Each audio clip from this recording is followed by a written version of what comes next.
The annual REDEX Reliability Trial is Australia's richest and most spectacular motorsport event. Competitors drive ordinary cars, just like those you'll see on any road any day, on a long, hard test of driving skill and reliability. They must drive to an exact schedule, which calls for high average speeds, over all types of roads, from smooth highways to rough outback tracks. They pass from cool spring weather in Sydney to the heat of tropical Darwin and back to the Southern Alps, where it's still midwinter.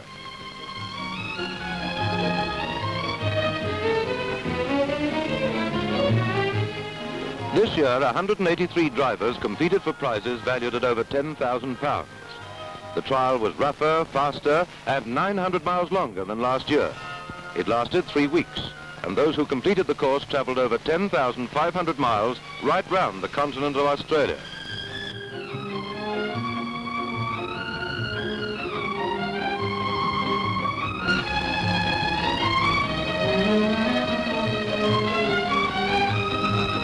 Months of organisation go into making a REDEX trial. The routes must be surveyed, and the reports, spoken into a tape recorder during the actual survey, presented to the trials committee. Regulations are drawn up, discussed and examined closely for loopholes. And then details of the trial are published and entries begin to arrive from all over Australia.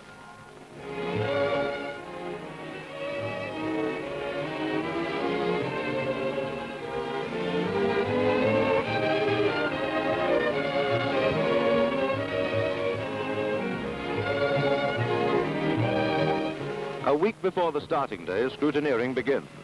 Cars arrive at a big Sydney engineering works for inspection by skilled engineers. Most of them are ordinary family saloons, and scrutineers make sure all parts are absolutely standard. Vital parts such as springs and differential housings, which cannot be replaced during the trial without loss of points, are coated with radioactive paint to be tested with a Geiger counter afterwards. Well-known technical advisor Dr. Beach comes along every year to give competitors advice. Compulsory equipment includes emergency rations for each crew member for at least a week. At scrutineering, competitors who went last year meet each other again. Newcomers make new friends and listen to advice from the old hands. It's a chance to size up the opposition too and find out how other people have prepared for the journey.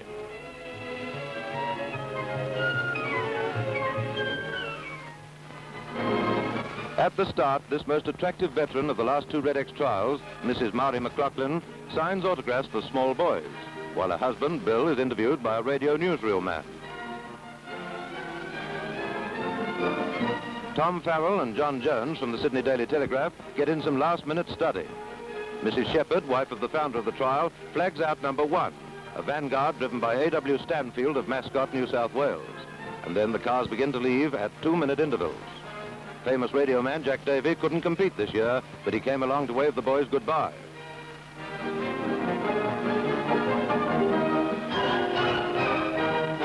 And there goes Ken Tubman, winner of the 1953 trial. Last year, his car retired at Catherine. This year, he drives a Vanguard, which was won in a competition by a man who's never claimed it.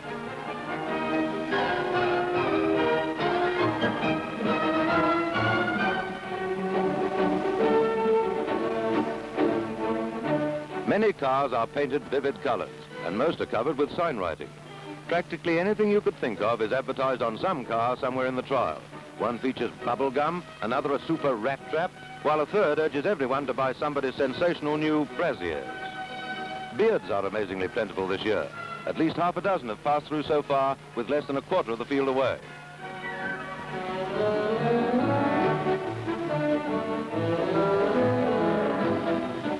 Jack Murray, who won the trial last year, comes to the line with the same car full of balloons. For the children, he says.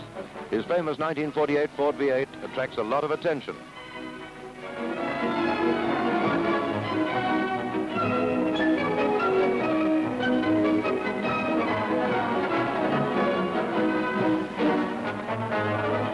And the car following Murray is the Vanguard Spacemaster, driven by Eric Nelson and Neville Vale of New South Wales.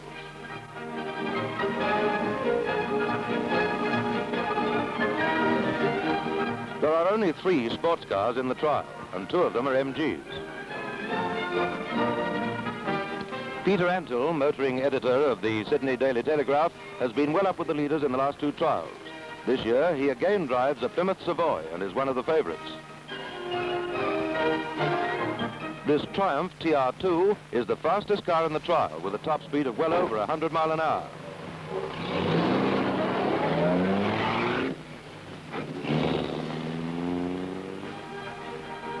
By nightfall, the last cars leave the line, but already the leaders are near Tamworth, almost 300 miles away.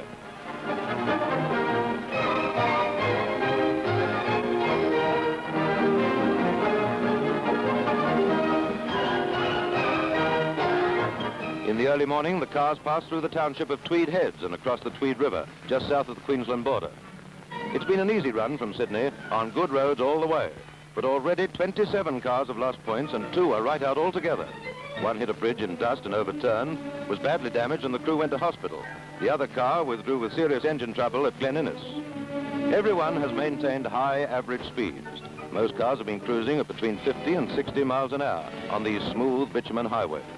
So they're well ahead of schedule as they cross the border into Queensland.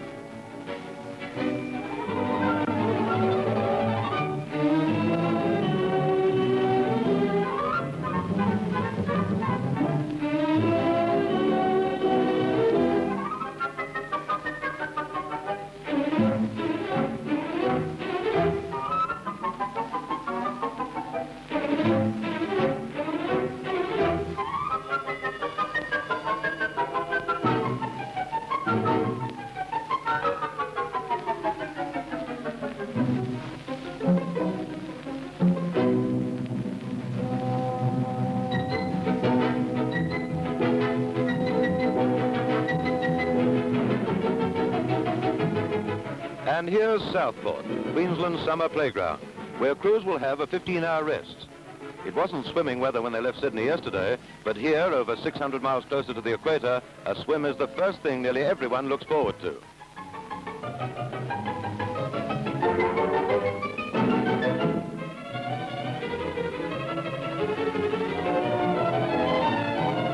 Although it's still early morning, the friendly Queenslanders line the streets of Southport to give crews a big welcome. Points are lost at the rate of 1 a minute for late or early arrival at a control point. To avoid arguments, the exact time of checking in is punched on each competitor's control card by an electric time clock. At Southport, the cars are parked in the local showground and competitors sleep at a nearby hostel.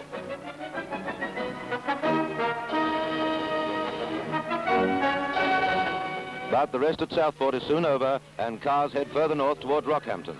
The roads are still quite good. So far, this trial is as easy as a holiday jaunt and just as pleasant. A few miles before Rockhampton, the cars pass this sign, which tells them they're out of the temperate zone and into the tropics.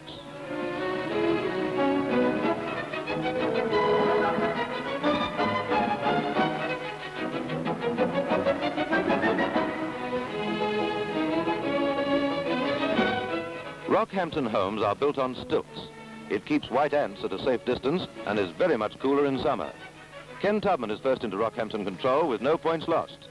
At this stage, there are still 122 competitors with clean sheets, including Jack Murray, Eric Nelson, and 2 little Volkswagens driven by Eddie Perkins and Laurie Whitehead.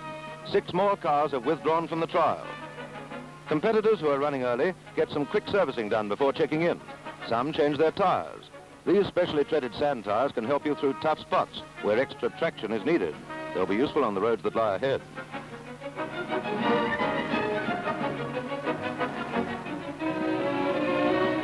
It's easy going for the first 60 miles out of Rockhampton, but then the Marlborough Arena section begins. This is 144 miles of road, just 2 rough, dusty wheel tracks winding in and out of trees and boulders. In it, there are 128 creek crossings and 32 wooden cattle grids that can collapse without warning beneath a fast-driven car. The average speed set down for the section is an almost impossible 43 miles an hour.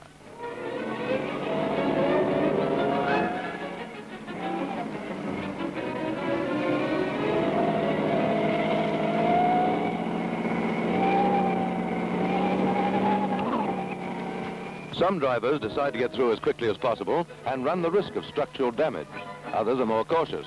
They think it's wiser to lose a few points for being late at control rather than chance doing damage which will cost them hundreds of points at the final scrutineering. Everyone drives to his own plan, and at this stage, no one can tell whose theories are right.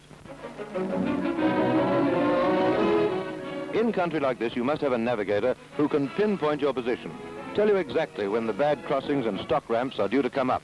Otherwise, accidents can happen very quickly.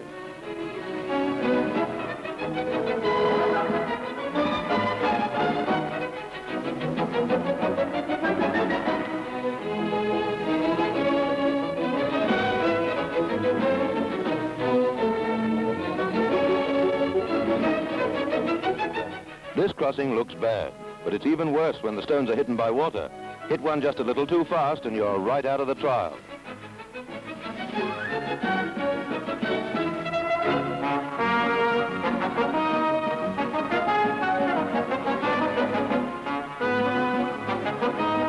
Eric Nelson, driving a Vanguard, has given everyone a lesson in tactics in this section.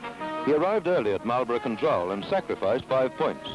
But this put him at the head of the field, a big advantage here, where the dust from the car ahead can blind you and slow your speed down to a crawl. A few cars behind Nelson at Marlborough was Jellic Knight Jack Murray, last year's winner. Murray set off grimly determined to catch Nelson and beat him into Serena.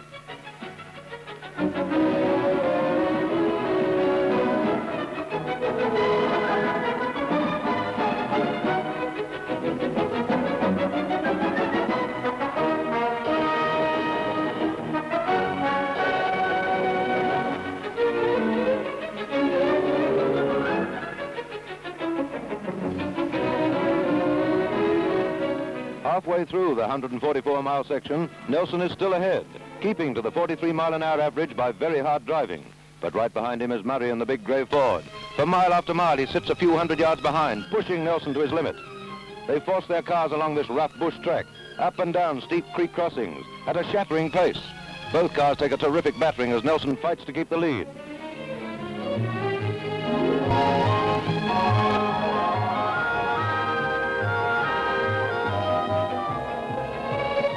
The really big cars make heavy going of this twisty track. They're at a real disadvantage here, and drivers work very hard to keep up the pace.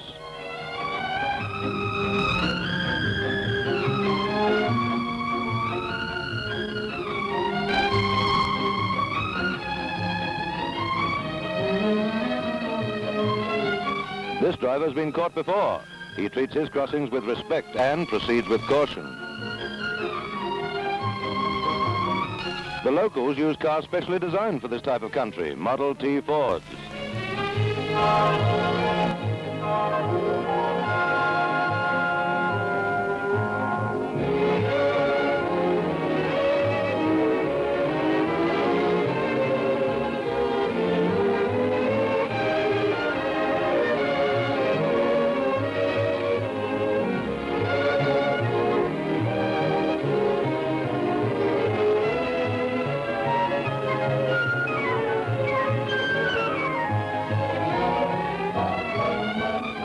There's one advantage about being well back in the field.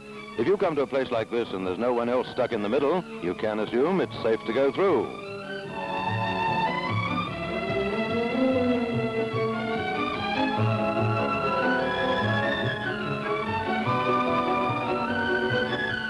Carl Kennedy, driving Peugeot number 43, treats the rough going with respect. He wants to keep his car in good condition for the long run ahead. Veteran driver Frank Kleinig always travels fast. His Volkswagen is pushed to its limit along the dusty track.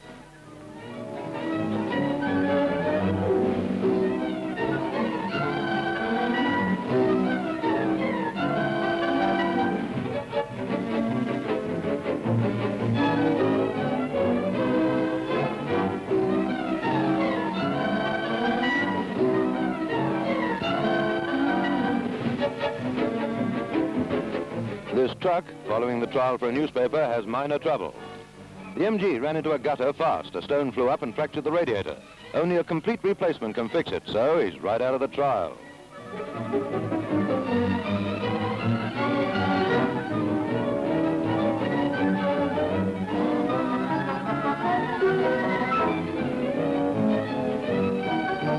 A badly battered field checks in at Serena. 20 cars are right out, and many more have been seriously damaged. Everyone has lost points.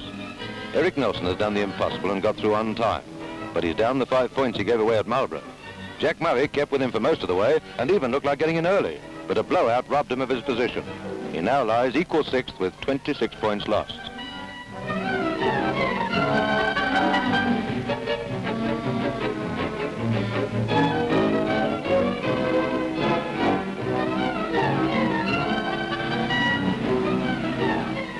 Serena control is only a time check, and in a few minutes cars are on their way again to Cairns. The roads are good and average is easy to keep to. An occasional cattle grid and some dust are the only hazards. But on this long, fast run, damage done in the Serena section begins to show up, and several cars can't continue. These two are typical. It'll take them some time to get going again.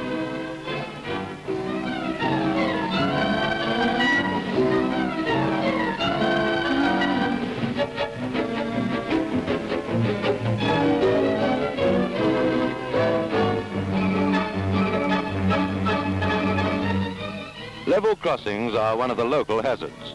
Trains laden with sugarcane come puffing out from behind bushes in the most unexpected places, and you've got to watch them very carefully.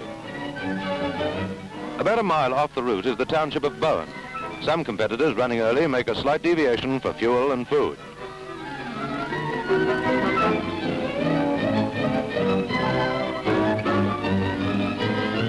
This Holden calls it a day. He rolled over on the Serena section and tried to continue, but there's too much wrong with the car to risk the lonely trip ahead, so he returns to Sydney.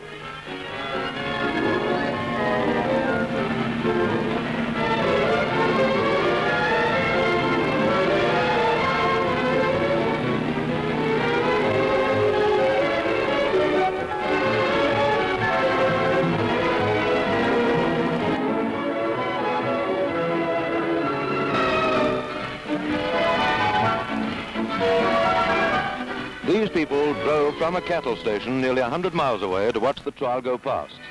Normally, there wouldn't be 100 cars along this road in a month. Today, they'll see 120 go by in 4 hours.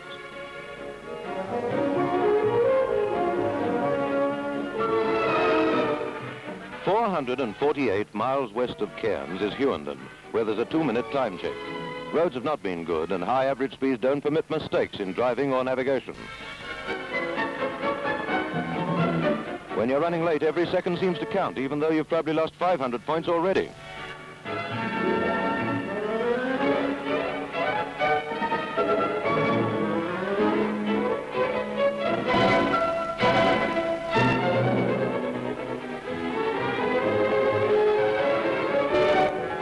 Now's the time to search for rattles. Daredevil Bill McLaughlin, despite the pounding, is quite satisfied with what he saw under that custom line.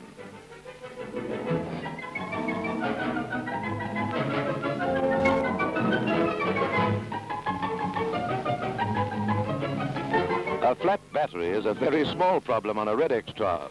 There's always a band of willing helpers to get you rolling again.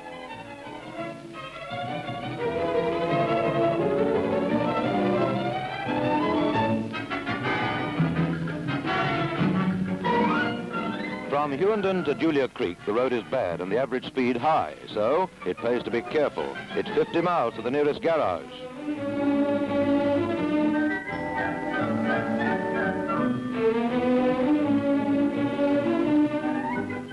This car rolled over 4 times when it struck a large rock. Other competitors stopped and helped the crew get it upright again. A new stub axle was raced out from the nearest town. They fitted it on and were soon underway, determined to finish the trial.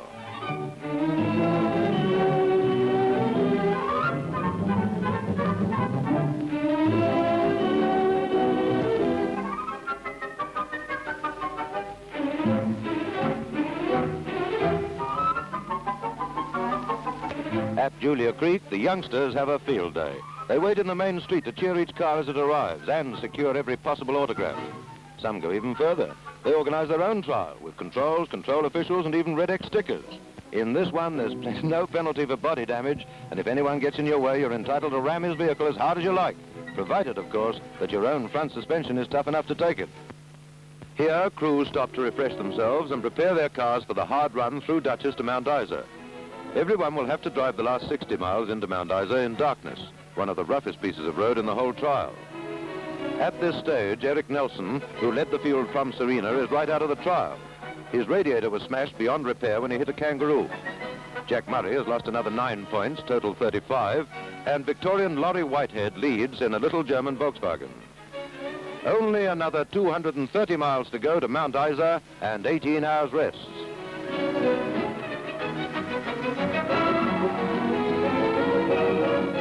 Although the last car was due into Mount Isa at 11:30 p.m. last night, stragglers are still arriving. 19 cars are definitely out, hopeless wrecks. Many more are damaged but still struggling on. Scrutiny at Ron Ward makes a lightning raid, penalizing cars for damage.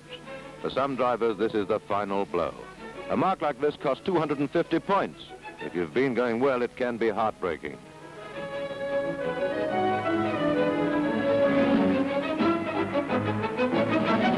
From Mount Isa, it's straight going all the way to Darwin on a perfect bitumen road laid down by the Americans during the war. The only hazards are boredom and at night wandering animals.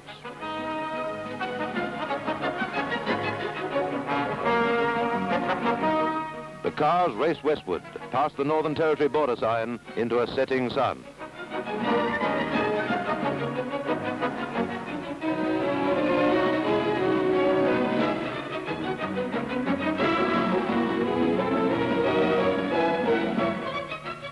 Early cars arrived at Tennant's Creek in darkness, but late arrivals book in up to 9 in the morning.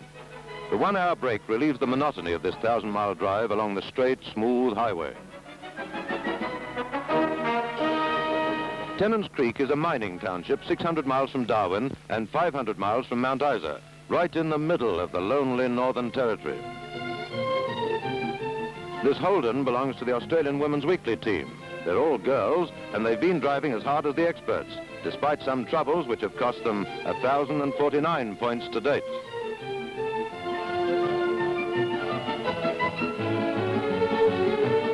And then the cars set off, past the memorials of Flynn of the Inland, up the long bitumen to Darwin. With no need for a navigator, only the driver stays awake. Other crew members can sleep in comfort as the car rolls smoothly along this perfect road.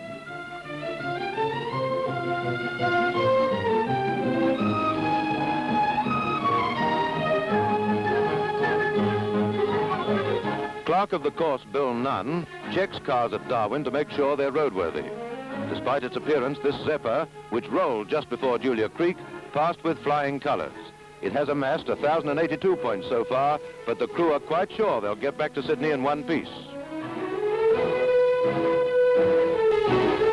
The 27-hour rest at Darwin gives everyone a chance to get things straight, including the organizers.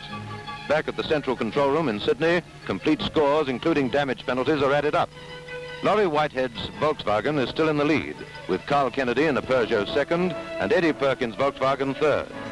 And the REDEX Trial is on the front pages of newspapers all over Australia. Nowhere else in the world has a motorsport event so completely captured the imagination of the general public.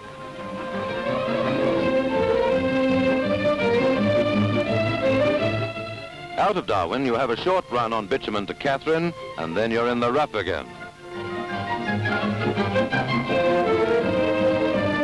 The country opens up onto the sweeping grass-covered plains of Western Australia.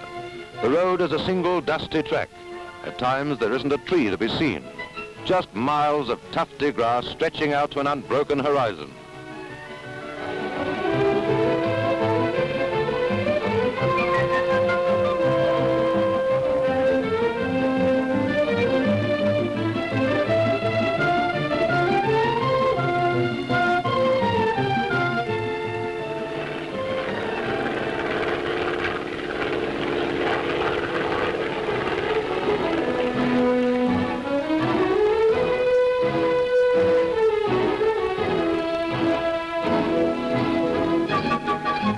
You must take the road slowly. The thick talcum fine dust conceals huge potholes and jagged rocks.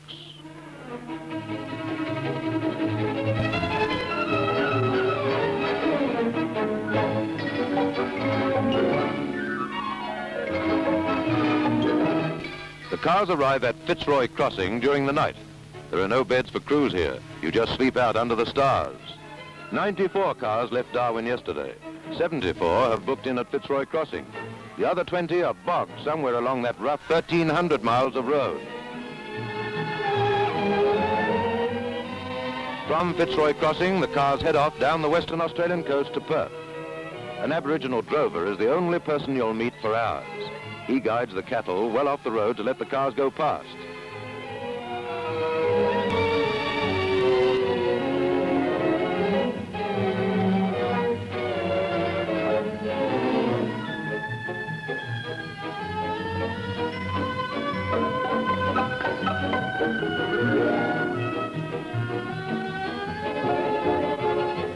Animals are startled and leap away as the cars roar by. Kangaroos and emus are hazards by night when they're blinded by your headlights, but during the day they move off rapidly before you can get near them.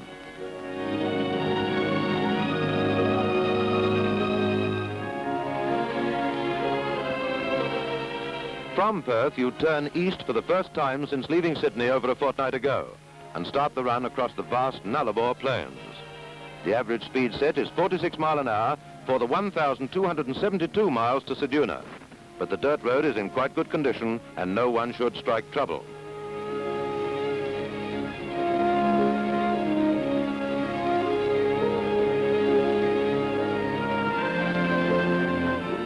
This season has been very good right through the Northern Territory and the West. For thousands of miles, the normally dried brown plains are covered in flowers. The bright red of the Sturt pea mingles with the purple of the Patterson's curse to form an incredibly colorful sight.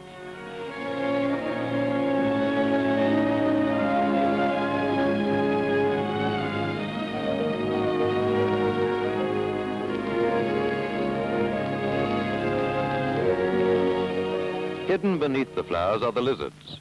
They're probably wondering what all the noise is about. And although they look ferocious, they only eat flies. As the cars reach more populated areas, the navigator must start work in earnest. It's his job to guide the car around the right corner when there is a choice of roads. He must also make sure average speed is being maintained. And he must be able to accurately pinpoint the car's position at any time. Many trials are won and lost from the navigator's seat. The high-speed run across the Nullarbor is ending, and the cars approach Adelaide. The Volkswagens of Whitehead and Perkins are leading. Jack Murray has jumped from 6th position to 3rd. Only 62 of the original 183 entrants now remain in the field. Few will get through scrutineering without points losses. Already it's claimed that the leading Volkswagens have suffered structural damage that could cost them both 500 points, although they look as if they've just come off the showroom floor.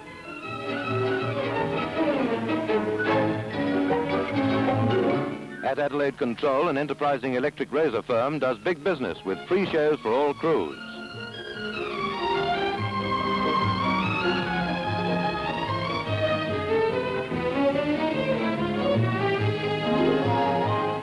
From Adelaide, it's an easy run up the Barossa Valley to Broken Hill on fast dirt roads all the way. And although some rain has fallen, it's not enough to cause trouble.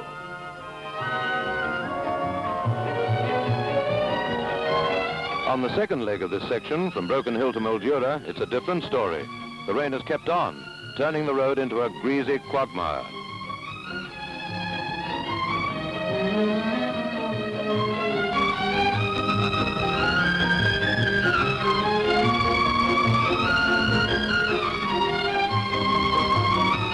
The trip becomes a succession of touch-and-go slides and spins as drivers race against the clock. If you leave the road in conditions like this, you sink right up to your hubcaps in the soft red mud, and it takes you hours to get out.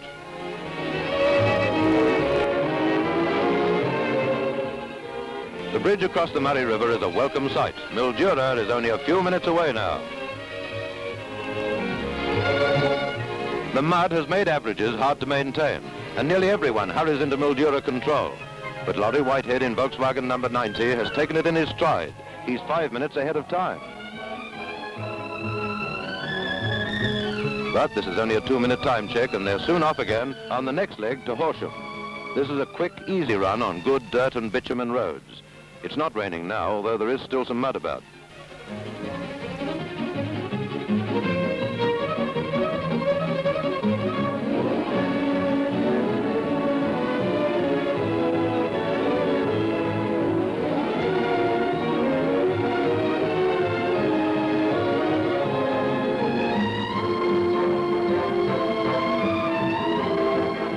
Volkswagens were one of the few makes of cars that could get service from one end of the country to the other. Outside Horsham, the local dealer waits to give them a friendly hand.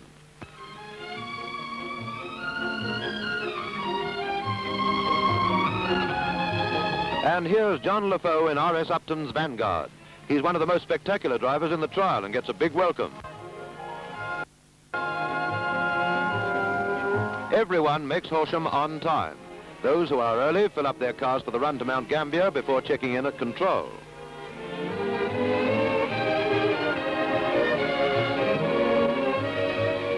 The back of this Plymouth Savoy, driven by Peter Antle, is badly battered. He stopped to open a gate. A Vanguard, driven by George Roberts, was coming along behind at 70 miles an hour.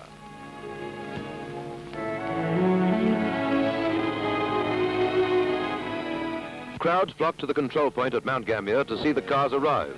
Here, crews will have an 18-hour rest.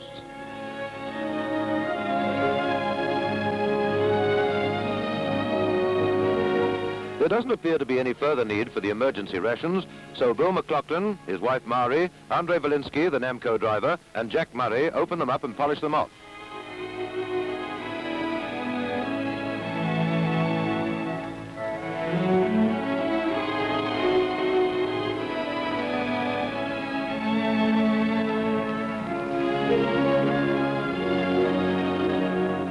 Unofficial scrutineers give this Ford V8 a very thorough going over. At each successive control, the parking area begins to look more and more like a thriving motor wrecking establishment as body damage grows.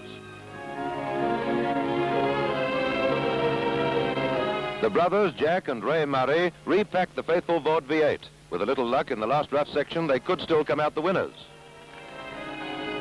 Refreshed by the 18-hour break, drivers look forward to the run to Melbourne, on good roads all the way. There they will have another 16-hour rest after driving for only 7 hours. No one should lose points on this part of the journey.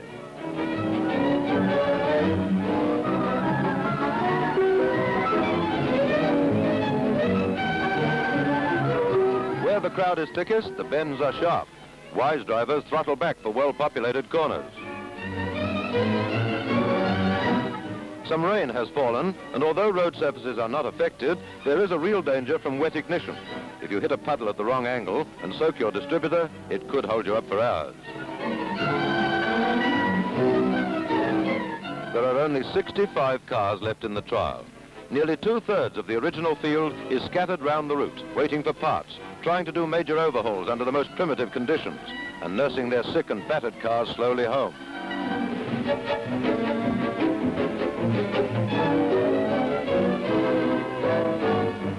Everywhere along the road, groups of people from nearby farms have gathered to watch the trial go by.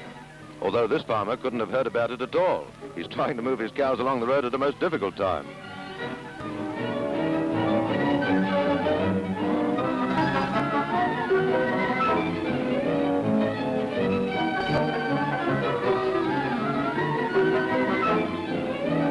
The moment the children have been waiting for, Jack Murray and his balloons. Just around the bend is a policeman waiting for Mr. Murray. This looks like a most unhappy situation, but we understand the officer just wants an autograph for his young son.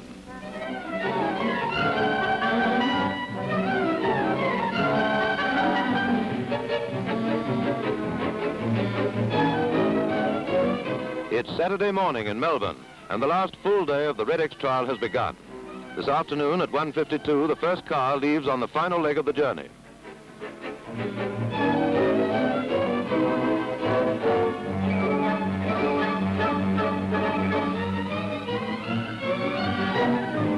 Here the cars are parked undercover for the first time in the Royal Automobile Club's building. Over 250,000 people welcomed competitors into control last night, and Melbourne man Laurie Whitehead, who still leads, was mobbed by fans.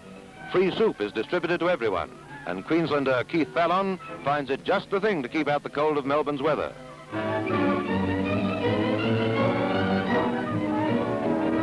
At 1:52, the navigator of the first car punches his control card.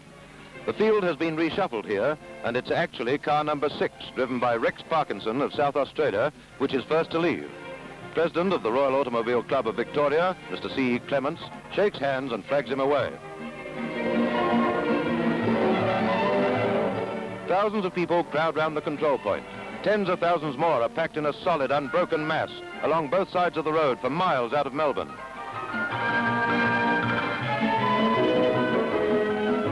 This last section is along back roads to Corryong, on the border of New South Wales and Victoria, then over the Southern Alps to Canberra, the federal capital, and back to Sydney on the Hume Highway.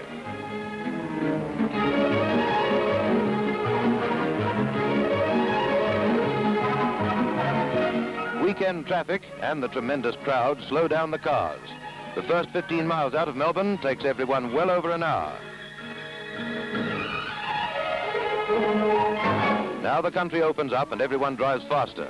They make up time on the good road so they can reduce speed when the going gets rougher. But the leading Volkswagens seem to go faster and harder than anyone else.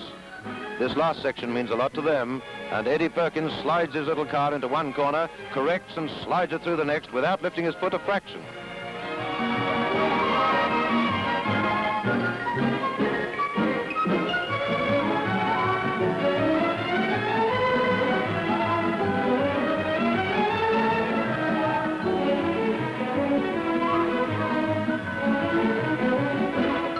This winter has been unseasonably warm. There's no snow left on the highlands. Driving conditions are easy and pleasant.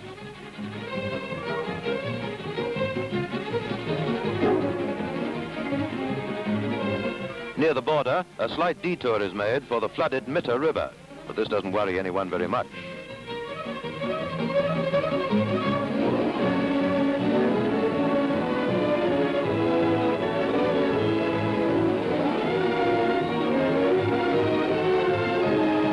As dusk approaches, the road becomes worse. A hard, tiring night drive lies ahead.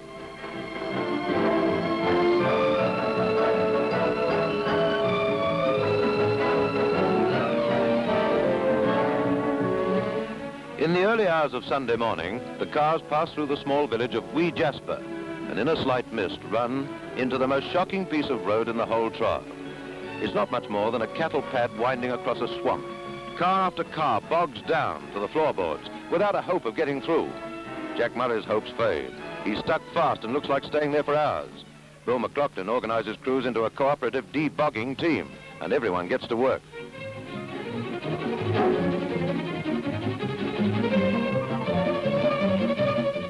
Crews are reconciled to being stuck for a long time, and emergency rations that haven't been needed during the whole trip are broached at last. A hot breakfast does a lot for your morale in a situation like this. There's no further need to hurry. Once you're in this mire, you might as well sit down and eat, because you're right out of the running.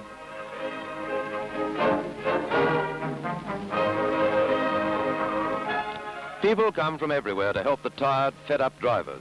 Local farmers bring their tractors and Land Rovers. Everyone helps to push and pull the cars through as quickly as possible. Over half the field is stuck fast in this bog. Some have been in it for over 9 hours, gradually sinking deeper and deeper. And even after you've been pulled out by the tractor, the mud still clings. So you have to start cleaning and digging it away from wheels, springs and tail shaft.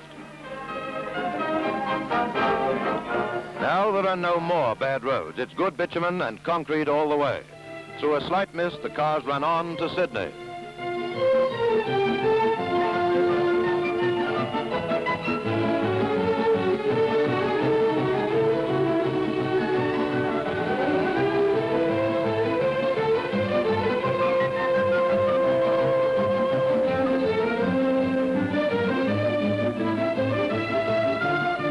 Parramatta Park, crowds line the road, eagerly waiting for the winners.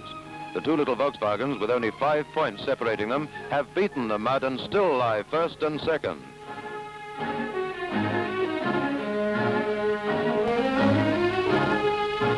Clerk of the course, Bill Nunn, greets his daughter, Enid.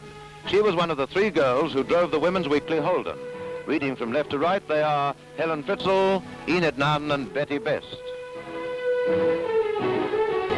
And here is Eddie Perkins of Victoria and his brother Lance. They arrive at the finish before Laurie Whitehead, but actually fill second place. It's a garland of flowers now. They'll collect the hard cash later.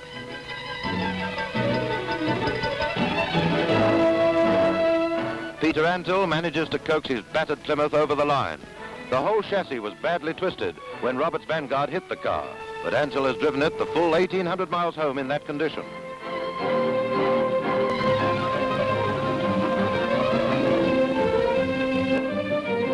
Malcolm Brooks is third place getter. His Vanguard looks as if it could go round again without any trouble.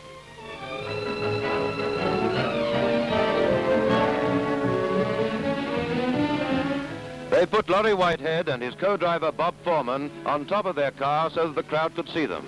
It's a very well-earned win. Both these men have driven in previous REDEX trials, and only bad luck kept them out of a place. This year, they drove carefully and well to pull off this first REDEX win for Victoria.